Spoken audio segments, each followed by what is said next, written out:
السلام علیکم دوستو، میں محمد ارسلان، آپ دیکھ رہے ہیں میرا یوٹیوب چینل۔ حضرت خالد کا باپ ولید قریش کے معروف سرداروں میں سے ایک تھا۔ باپ تو دولت اسلام سے بہرہ یاب نہ ہو سکا، البتہ بیٹے کو اللہ تعالیٰ نے یہ سعادت نصیب فرمائی کہ 6 ہجری کو بارگاہ نبوی میں حاضر ہو کر مشرف با اسلام ہو گئے۔ ان کے اسلام لانے سے گلشن اسلام پر ایک نئی بہار آ گئی۔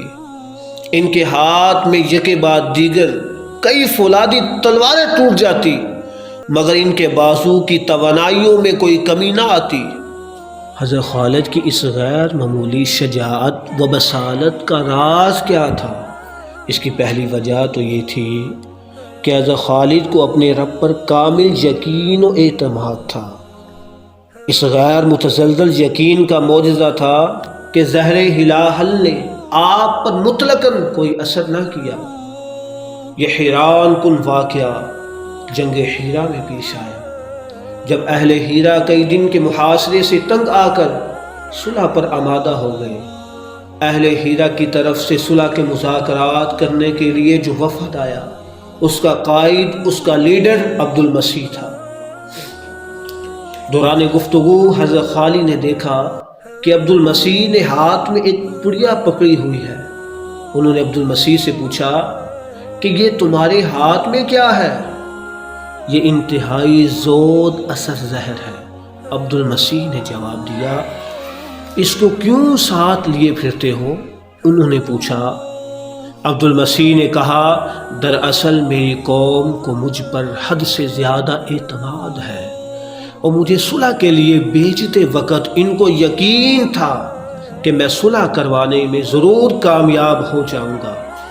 میں اپنی قوم کے اعتماد کو ٹھیس نہیں پہنچانا چاہتا، اس لیے زہر ساتھ لے آیا ہوں تاکہ اگر صلح کی گفتگو ناکام ہو جائے تو میں زہر کھا کر خودکشی کر لوں اور اپنی قوم کے سامنے شرمندہ اور رسوا ہونے سے بچ جاؤں۔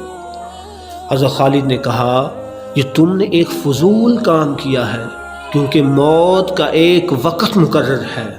جب تک وہ وقت نہ آ جائے کوئی شخص مر نہیں سکتا۔ اللہ تعالیٰ کا ارشاد ہے،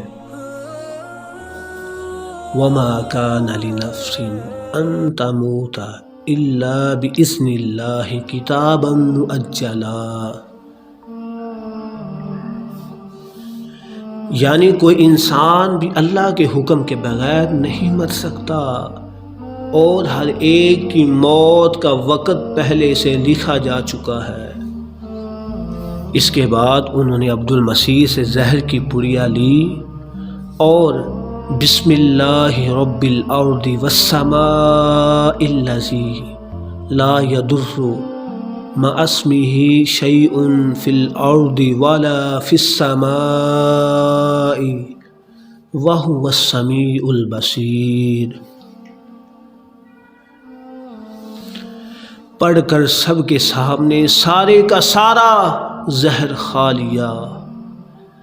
عبد المسیح اس زہر کی ہولناک تیزی سے پوری طرح آگاہ تھا، اس لیے اس کو یقین تھا کہ مسلمانوں کا سالار، مسلمانوں کا لیڈر، مسلمانوں کا پیشوا ابھی بے دم ہو کر گر پڑے گا اور مر جائے گا۔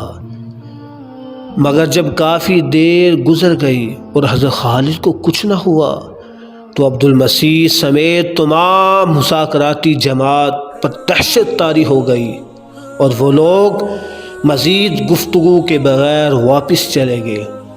عبد المسیح نے اہل حیرہ کو یہ حیرت انگیز واقعہ سنایا اور کہا کہ ان لوگوں سے مقابلہ کرنا ممکن نہیں ہے، اس لیے ہمیں چاہیے کہ وہ جو بھی شرائط عائد کریں ان کو بے چون و چرا تسلیم کر لیں اور اپنے آپ کو ہلاکت میں نہ ڈالیں۔ یہ شان ہے خدمتگاروں کی۔ سب نے عبد المسیح کی تائید کی اور مسلمانوں کی عائد کردہ تمام شرطیں مان کر صلح کر لی۔ یہ شان ہے خدمتگاروں کی، سردار کا عالم کیا ہوگا۔ ہر کوئی فدا ہے بن دیکھے، سردار کا عالم کیا ہوگا۔